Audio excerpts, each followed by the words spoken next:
Inspiration can come from various places. It is hard to predict or know immediately what is going to influence one's artistic process of creation.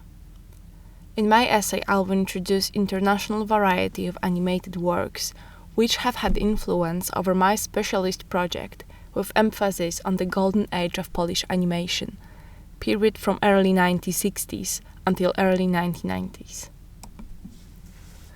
The story I am going to tell in my specialist project is strongly influenced by a few factors. Directors I have learned to admire as I grew up, and productions I was exposed to while being raised in Poland. While living in one of the countries of Eastern Bloc, I have experienced art from various different regions in multiple creative forms. One of them that especially influenced me when I was forming as an artist was animation from Eastern and Middle Europe, especially Polish and Czechoslovakian productions. I believe that remembering about one's cultural heritage might be extremely influential on their expression as an artist. Moreover, gaining knowledge about our predecessors and the techniques, as well as the themes they were and are choosing to represent their thoughts and experiences, may be incredibly helpful in developing style, but as well in exploring the areas of life that are most fascinating to us and which we want to talk about through our works. While creating my project, I had in mind what always was fascinating for me, which is experimental and adult animation I remembered from my childhood years. In the first part of my essay, I would like to present creators and their works which influenced the story part of my production. At first, I explored works of Japanese director Satoshi Kon. His productions, just as Perfect Blue, created in 1997, or Paprika, made in 2006, are balancing between dreamland and reality. The worlds Satoshi Kon is creating in his films are very complex and uncanny. The director is focusing on the inner state of his character's mentality and projection of it on the world which surrounds them. Perfect Blue was my greatest inspiration, as we see the world through the eyes of the main character who is, as the story progresses, going more insane, as she is not able to decide what is real and what is not.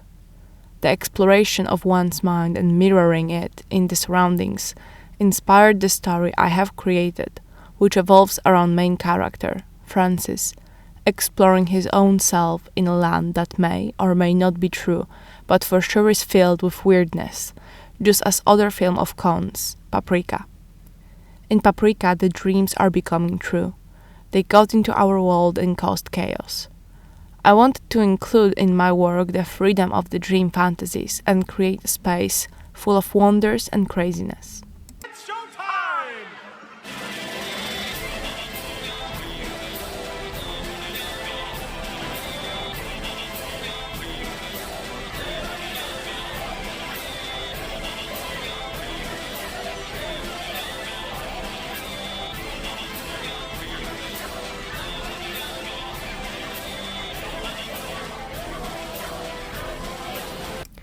Another artist who influenced my story is Czech filmmaker Jan Svankmajer and his take on classic tale of Alice in Wonderland, written originally by Lewis Carroll in 1865. Svankmajer titled his film, produced in 1988, Something from Alice. I chose this particular production because of the originality and uniqueness of it. By the use of pixelation and live action, Svankmajer created a truly amazing creative tale full of creepy and uncanny creatures and events. Alice, the main character, is exploring a space that is similar to a tenement house, full of mysterious rooms, stairs, and unexpected exits or entrances between different parts of the house. In my film, I am leading my character through an imaginary house, a reflection of himself, with mysterious corridors and unexpected ways of entering next rooms, just as going into a sink and getting out through a fireplace, or finding a mysterious hole on the ceiling that leads him to a final destination of his journey. Later I have looked into Polish animation and creators from different decades who were exploring variety of themes and were not afraid to experiment with artistic techniques of bringing their stories to life. The most interesting period of animation in Poland, called the Golden Era of Animation, embraces the period of about 30 years, from 1960s to early 1990s. During that time, Poland was a communist country, dealing with post-war reality and many political and economic changes. At that time, the animation industry was founded by the country and had audiences for which it could produce pictures.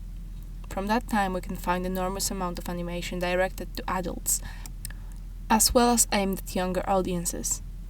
After political changes in 1980s, animation was deprived of national funding and lost the popularity it had before that time. Artists did not give up their craft, and even nowadays there are still some who were and still are creating after the events, just as Marek Skrobecki, or reach out to the forgotten art of Polish animation and try to restore its original magic. What I found the most fascinating about that period of animation is how it was used as a medium to express the feelings of living in the world full of absurd and oppression. Weird, grotesque, uncanny, philosophical are the perfect words to describe these productions. Worlds created by the names familiar to me were hypnotizing. Jan Lenica, Polish animator, artist, one of the head names of Polish School of Posters, which is known and appreciated worldwide, was creating animated experimental shorts, which were his comments on the oppressive reality of communist country he was living in. One of his short productions, realized in cooperation with another Polish animator, Walerian Borowczyk, titled A Labyrinth, English Labyrinth, done in 1963, was a beautifully done paper-cut animation inspired by surrealists and literature of Franz Kafka. The piece juxtaposes the beautiful world of secession with grotesque paper-cut creatures and is stating a question about feeling lost in an oppressive system. The film greatly inspired my own wonders about my personal projects, as the theme of feeling lost in the world is very close to me. The protagonist of my project is lost and is trying to find his way, but what he truly is looking for is a feeling of being complete or having sense or meaning. Short film Danny Boy, created and produced by Polish animator Marek Skrobecki in 2010, had impact on one particular aspect of my film. In his stop-motion production, Skrobecki used a very literal way of distinguishing main character of the film. Danny was the only character without a head. Everybody in the world the director has created were headless, bumping into everything on their way. This created gruesome picture. Danny, in order to fit in, decapitates himself and is shown happily fitting in with the headless crowd that was surrounding him. Danny in the film struggles to fit in, and the only way he thinks will make him happy is becoming like others. In my project, I decided to deprive my character of a piece of body, a circle from his stomach, and make him look for a metaphorical object which may fill in the void. I decided to focus on my character's individualism, and his story is about personal development. Another Polish animator, Stefan Schabenbeck, who was creating animated short films only for a period of around 5 years, in 1969, created a piece called Schody, English Stairs, in which a puppet deprived of any characteristic features is climbing almost infinite stairs only to become one of the steps at the very end of his journey. The production states a very philosophical question about the role of a man in the world and presents life journey as an exhausting climb. The use of stop-motion animation makes the whole production feel more real, more close to the viewer. It inspired me to talk more about a life journey in my project, as my character's journey is his progress in life. As well, I was inspired to use stop-motion animation in one part of my film, as it may feel more closer or natural to the audience. As well, I believe that mixing techniques in production keeps the viewer engaged and allows creators to form more experimental ways of getting their message across to the audiences. This brings us to part 2 of my essay, which is going to focus on the artistic influence more than the plot I have created. Not only the aspect of my personal storytelling was influenced by animated productions, but also I found a great inspiration in the various styles that I was exposed to. hand-drawn, paper-cut, stop-motion, non-camera animation, as well as the use of different textures, pictures, paints, and materials in all forms and meanings. In Polish animation, from the period of 1960s to 1980s, we can see a lot of attempts to use different artistic media. Mentioned above, Jan Lenica was one of the artists who, according to website culture.pl, was mostly interested in expressing his artistic ideas through movement. He wanted his films to be living art forms, which engaged audiences more than still images. I believe he managed to achieve that effect by both the choosing of his themes as well as techniques in which he was creating. In later years, he tried working with live actors, hand-drawn animation, as well as puppet animation.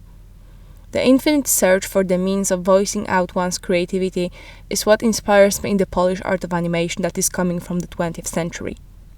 His paper-cut animation from previously mentioned film Labyrinth made me want to try out this technique by myself. Hence I included one scene which is going to be a paper-cut animation of my character, Francis, squeezing through pipes. I decided that a paper cut would not only make my work more rich in art, but also it will save me time I would spend on animating that fragment of my production. The artistic outcome I am seeking is going hand in hand with strategical choices when it comes to designing my film. Another creator, Julian Józef Antonisz, was a very fertile creator in his unfortunately short life. His works are a perfect example of using various media in his productions. Jak działa jamniczek, English, How a Sausage Dog Works, is a non-camera production from 1971, where the artist was painting, drawing, scratching, burning directly on film. He was treating the statement of his films and the techniques of productions equally. He was aiming his rather bizarre pictures usually at kids, with a voice-over done by his friends or elderly women, and an unusual plot, funny and bold. He created himself an undeniable spot in Polish pantheon of animators. The strangeness of his productions and bizarre feel of the surrealistic shapes and sounds made me think about introducing certain ideas in a more free and experimental way. I decided to introduce more experimental camera movements and mixed techniques of animation. I believe that a production does not have to be polished in order to engage or to be interesting. Although reaching a certain level of aesthetics may definitely help to tell the story or state one point in more undisturbed and direct way. I decided to keep my line work as sketchy as I would like it to be. I think living drawings with a bit of undone feel to them might make the animation look more natural and interesting to the viewer. The style of my animation is a combination of the sketchiness I have observed in productions such as How a Sausage Dog Works or Wędrówki Pyzy from 1977, animated short series aimed at kids, produced by Polish Studio Miniatur Filmowych, and more polished productions of Russian origin like The Humpbacked Horse from 1947, directed by Iwan Iwanow Iwano, Aleksandra Śnieżko-Błocka, and Wiktor Gromowor, and The Little Mermaid from 1968, directed by Iwan Aksenczuk. Wędrówki Pyzy is an animated series based on the Polish folklore and folk tales. The main character Pyza is traveling through Poland, visiting different regions, presenting to the viewer the colorful tales in different parts of Poland. The style of animation is very simplistic, but yet enrapturing. Although watching mentioned above Russian productions had impact on my perception of animation style. Both productions, both very different in style, had one element in common, which is the animation style. The Humpbacked Horse is a film with backgrounds done with a great attention to detail, while The Little Mermaid, a modernistic take on a classic story written by Hans Christian Andersen, has a very simplistic layout, which complements smoothly done animation. Both productions, different in design, were animated with a lot of effort, which resulted in very fluent movement. I decided to try to combine the roughness of sketched drawings and the fluent animation. What I discovered in process of animating is that this combination creates a very specific feel of old animation drawn in pencil. Part of the layout of my production was inspired by painted backgrounds I have seen in a Czech animated series for young audiences directed by Zdenek Miller, titled The Mole, which premiere took place during Venice Film Festival in 1957. The production tells the story of the mole and his friends going on various different adventures and exploring the world around them. But what always drawn my attention the most were hand-painted backgrounds. In my production inspired by Miller's series, I decided to try to capture the feeling that this production has awakened in me and paint some of my backgrounds in a similar way. Not only I am focusing in my work on hand-drawn animation, but as well I decided to involve stop motion. The animator I have mentioned in my essay before, Marek Skrobecki, and his film Danny Boy from 2010, made me want to try to include stop motion in my film. Another production that Skrobecki worked on, Peter and the Wolf from 2006, directed by Susie Templeton, as well inspired me to try my own strength with this animation technique.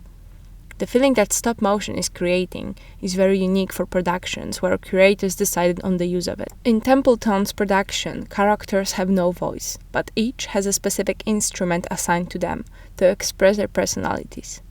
This allowed the animators and composers to push the expressions that can be only achieved through stop-motion technique, which I also believe is strongly connected with the use of different materials and fabrics to give a specific feel to the world and puppets, to whom we can later on relate to on the screen. Characters are being brought to life in a more literal manner than while using hand-drawn techniques. My decision was made not only on the basis of wanting to try out the technique, but what I was after was creating a scene with a very specific feel to it that only stop motion can evoke in a spectator. What is more, I planned the use of stop motion only for one scene to add more variety to my imaginary world, which the hero of my story is exploring. The mixture of animation that inspired my creative process is wide and varies a lot. I decided on combining things that probably do not go hand in hand when one takes a first look at them, but juxtaposing elements that are usually unlikely to be put together is characteristic for my artistic decision-making. I believe that as creators we should experiment with techniques and new ways of expressing our personal voices.